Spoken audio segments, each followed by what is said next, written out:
Hello guys folks, it's the legend of Joey here bringing you the first video of the championship season, and we start this with kind of a South Coast derby, if you want to call it that, with Bournemouth at home, who failed to get promoted from the championship to the Premier League last season, so we have to play them in this championship season.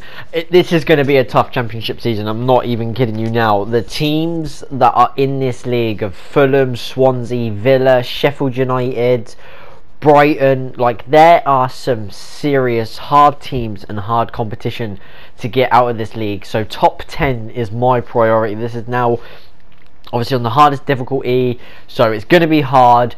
It's not going to be easy. Mikey's not going to get 60 goals. No one's going to get all these assists. Maybe less clean sheets than last season. So, you know, it's going to be tough. We stick with the same squad, same lineup at home, but maybe a different formation away to stop all these goals going in. I think that we conceded more goals away from home last season, but we nearly conceded within the first 12 minutes. Bournemouth having a great chance and somehow missing. I was expecting the ball to hit the back of the net, but it didn't. A really good tackle from Paul, showing his worth. Mikey saw the keeper of his line, went for an audacious chip and hit the top of the crossbar. That was a really good effort. Also Paul's determination to win it back in midfield. As you can see in the top corner, Neil got an injury, but actually didn't really mean that much, but it didn't matter anyway because Mikey scored from a corner again. Joe with another assist from a set piece, and we are just seriously getting all these assists from set pieces. But yeah, Neil's injury actually never come to nothing. It was just a knock and he managed to get off, so he didn't have to bring him off. Bournemouth actually equalised just before the break. Again, it's just before stoppage time, and more annoyingly, Dominic Solanke was the man over. I think it was Billing that actually scored, and he was just free over that far left hand side, so really frustrating there, and shushing the Fratton Park faithful, which is not a really good thing to do on a good day. Jax nearly gave us the lead. Fantastic save from Asmir Begovic, who was actually a former returning Portsmouth goalkeeper. And in here, I expected Mikey to score. I was about to hit it from here, but the referee decided to blow his whistle, which was really annoying. But nevertheless, it's a point on the first game of the season, and we have to take that, and we do take the first point. Into Stoke, the first away game. And Paul scores, and he's having a fine start to the season, and I just hope he don't get injured, because last season he had a really good start to League One and then got injured for 7 months and missed the whole campaign. So hopefully he doesn't get injured, but he gives us a 1-0 lead away at Stoke at the Bet3. I think it's a Stoke City Stadium actually now. But I'm glad that they got this stadium in there. Neil scores to make it 2-0 after 15 minutes, and what a fast start this was. A downward header from Neil into the back post, diving header as well, and B's cross finding him, which was a really good goal, just a really good cross, really good header into the ground and over the goalkeeper, makes it more harder for them to score. But yeah, we're 2-0 up, really good start, but nonetheless, Benicophobe, surprisingly what I saw in the stats for the first game prior to this one, Benicophobe scored a hat-trick in his first game of the season, so Stoke scored 3 but actually lost. But here, that Stoke could have scored again, missed a good chance, and teams missing these chances. And when they miss these chances, we have to capitalise on that. And we did, thanks to Neil's side foot finish into the far corner.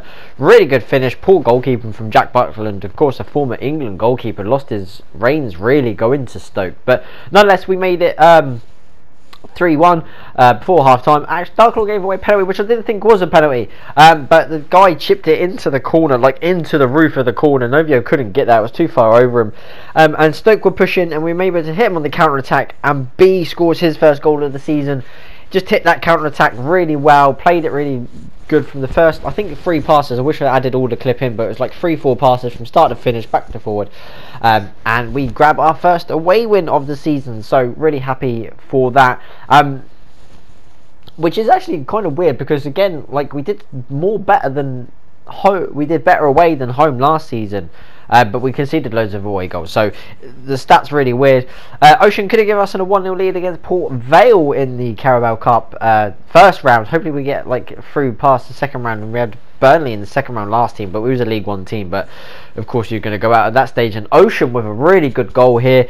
What a ball from Jax. Jax didn't whip it in. Jax dinked it over the top of the goalkeeper defender. So it wasn't a whip cross. It was like a ball over the top. And Ocean with a sort of karate kick finish into the corner. Here Port Vale were going to score, but as any defender would know, regardless if you're 16 or 38, you should know that you need to bring down the player that's running through on goal. It keeps you lead. It's what Remy did. He got sent off for it. I wasn't even annoyed because it stopped them from scoring, and it gives you a chance to make a save from the spot. If they score from the spot, then yeah, it's fair enough, but it gave Alfie a chance to save it from the spot. I went in the right, you can see me just move, and Alfie just got his hand there and makes a really good save, and we win the game. So it paid off. Sometimes a gamble pays off, and sometimes it doesn't, but nonetheless, we won and we're through, thanks to Remy as well, and also thanks to Ocean. Here you can see the Oxford defender lacking on that. Really kind of weird that he did that, but nonetheless, we scored thanks to me and made it 1-0. But before anything really, Oxford equalised again. This is a team where I really wanted to keep a clean sheet, and also not concede many, but again, the stroke of half time, it's 2-1 down. So the turning point from this was that into the second half. Into the second half, Neil got the ball, ran through, and just slotted it into the far corner again, as he did at Stoke. So 2-1, 2-2, should I say? There. And then we just kind of really dominated. Jack's hit an absolutely brilliant shot. I know he's very good at cutting in on that sort of right side. Hits a really good shot. Here Oxford have made 2 mistakes at the back. One that he dwelled on the ball and I was able to tap in, and there he passed across his own goalkeeper. And again, as any footballer knows, regardless of what age you are, you should never do that. You should always smash it wide but not across your goal. Oxford made it 3-3. Again, poor defending, really annoyed. You can see me skipping it, didn't really care. I made a good tackle, but it just fell to them. And then here, Neil kept it alive, lays it back into myself, and just cuts in and smashes it into the far corner to make it 4-3. And when we play Oxford, there is always goals. You look at the goals last season and the games last season and the goals that were scored. We lost to them 5-3 at their place. We beat them 6-2 at our place. Incredible. And in fact, it could have been 4-4. But Taylor, who was on a hat-trick, missed. I'm hoping Sov had it covered on the angle there. But again, didn't matter. We managed to win. And we did win that game there. Here, Mikey with a bullet header. McLovin actually crossed it, which I was surprised about because it was a cross from McLovin. And McLovin's crossing is not very good because he's not a winger. But nonetheless, it was a good cross. And Mikey with a really good header. As you can see, different players are on the pitch. Made a couple of changes. Here, Paul nearly got to it, but it fell to B. He had a shot. Hit the defender, unfortunately. B could have scored, but the defender got a toe on it. But nonetheless, we win 1-0 and we keep a clean sheet. So Novio, the first person to keep a clean sheet. Sov's yet to try and keep a clean sheet in home games. As you can see, Martin Waghorn gave Derby the lead, and it was a really good goal. Martin Waghorn's a really good player, in all fairness. Here, Neil put it through, and I thought the defender touched it, but B was off celebrating. I was like, did B even get a touch on that rebound ricochet? So I wanted to see from the reverse angle when B did have a shot, and he does just get a toe to it, which helps it through the keeper's leg. So it is 1-1, and B made it 1-1 with an equalising goal. And here, as you can see, just passing the ball around. But look at this for a finish from Mikey. The keeper shouldn't have even dived. I don't even know why he attempted to dive. He should have just stood and watched it. There was no way he was saving that. Mikey kind of curled that into the corner, but yeah, what a finish. It was like a curl finish, but really good finish again. Sov makes a really good save, keeps him out from the corner. And here B has a shot, it's deflected. No, Alex had a shot, but it falls to B, and it just fell to me. And in added time, I seal the victory and make it 3-1, thanks to really hard work from B. And it's really good that the wingers have really contributed this season. Jax is, you can see in the cup games that he is. B is here. I'm scoring goals. So yeah, again, it's another win. So not lost in the league yet this season. In the Carabao Cup, Middlesbrough is a really good save from Alfie, but he couldn't get up quick enough. No defender could react. But Middlesbrough do take the lead. And then here, it was actually handball. Jack did really well to like sort of win the ball and everything like that. I kind of bottled it and went differently. Good job I did go down the middle. I just wanted to test a theory. And I was right because the defender, the keeper, sorry, went to the left anyway, so I would have missed it. But yeah, that is 1-1, and we are falling behind in games, but what makes it even better is that we're bouncing back. Here, it was a good save from Alfie, but what again annoys me in these situations, the ref gives a penalty because he has a shot. Like, he's had the shot and it's gone. He actually hit the post and hit Alfie and missed it. Anyway, lucky enough to hit Alfie on the right side of the ricochet, but nonetheless it's really annoying because it shouldn't happen like that. B, scoring on the stroke of half time, and what's good here is, if you noticed, we're actually scoring on the stroke of half time and not conceding. That's the difference in games.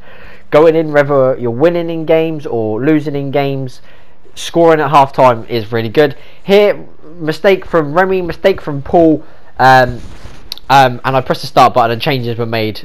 So yeah, really poor goal to concede, I'm not going to lie. Jack's played through Ocean, and that's a really good finish, and when you've got Mikey in your team finishing like that, Ocean just learns from him, really, and you can tell with a finish like that from Ocean. And then here, look at this, the keeper comes out, just a little dink from myself, just over the line. Joe's off celebrating, so the goal line technology worked. You can see, I think it didn't show it there, but the referee looks at his watch on FIFA 21, which is really clever. The ref looks at his watch and like blows, so it's kind of good. Little details like that in this FIFA that I prefer of other FIFAs, and as you can see, the ball just crossed the line, so it makes a difference. Again, Middlesbrough made it 4-3. Poor goals to concede. These, Alfie tripped him up, which I thought was absolutely hilarious. Alfie had enough of him, so tripped him up. But nonetheless, we win, and we're through to the third round of the Carabao Cup, which is the furthest that we've been. So look forward to doing that. Here we have Blackburn, and Blackburn are going to be a hard team to beat. And to beat a team that's only conceded one goal all season, in like 6 games that we played, you need something special. And right there, B nearly produced that. Fantastic shot, hit the top of the bar, went over. I thought he was offside when I was playing it. I was screaming offside, but he wasn't apparently on the replay. But the ball was put through, and then Mikey had a shot, and then the keeper makes a good save. And Mikey never normally misses one-on-ones, but when it is the Championship, it is harder leagues, you know it's going to be hard, you know, to score goals, as Mikey will realise in that. But he wasn't being denied a goal. He smashed it in hard as he could there. Giving the keeper no chance. He was like, you're going in the net if needed, and Mikey probably would have said that to the keeper, knowing Mikey as well. But nonetheless, Mikey grabs us back, and it is 1-1, and that's how it finishes as well. So a point on the road, which is really good. Draw your away games, especially games at Blackburn, who haven't also lost yet this season. Sheffield United are top. We're not even that far really top of the league, to be fair, which is good. It makes it interesting. Huddersfield and Bristol City have yet to win a game. I'm the top goal scorer, surprisingly, considering I'm on 7. Mikey's on 5, Neil on 4, B on 3, so he's crunching up the goals there. Down the bottom, Jax hasn't scored, but Jax has got the most assists. So thanks for watching, guys. I shall see you again soon.